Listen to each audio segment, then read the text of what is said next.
Hey guys, it's me, Ms. Meredith. Welcome back.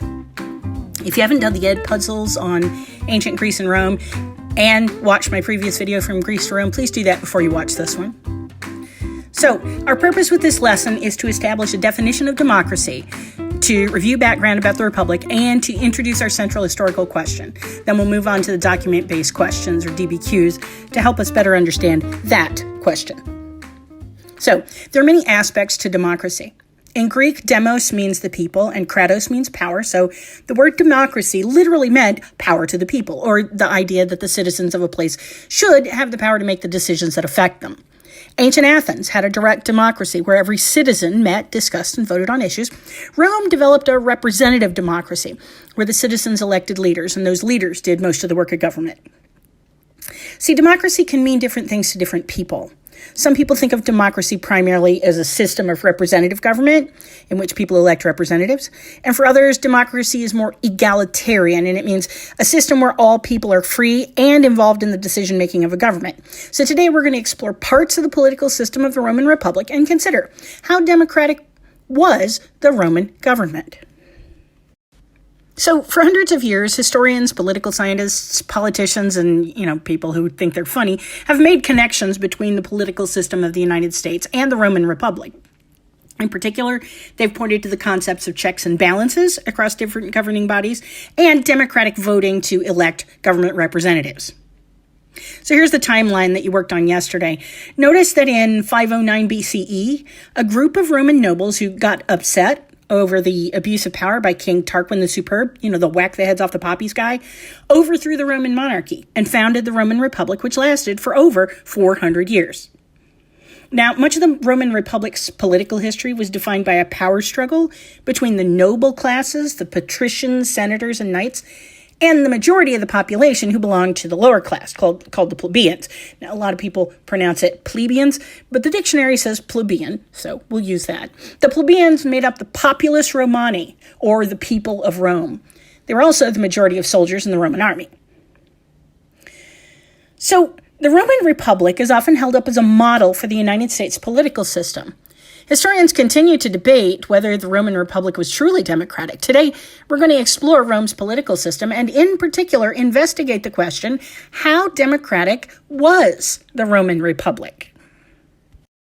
So this is the second page of the World History Packet, and it shows the three branches of the Roman government. Remember, patricians were the wealthy upper class, and the plebeians were the lower class, sort of average person, as well as the poor people. So if you look at it, you'll see that there are three groups: elected magistrates and consuls, senate, and assemblies. And down the side for each one, it tells what it was, including, how the people were elected, what its purpose was, and who was allowed to be a part of it. So there are a couple of things to ask yourself about this form of government. First, what role did the citizens have in this? How important is social class or wealth? What about gender? How does each group get into power, and what does each group have control over? Before you begin on the documents, make sure that you have thought about how democratic the government structures of Rome really were. So, here's the next part of the assignment. You're going to read the documents in the packet and use them to consider the real role of democracy in Rome. You'll answer the guiding questions for each one, and they will help you work through each text.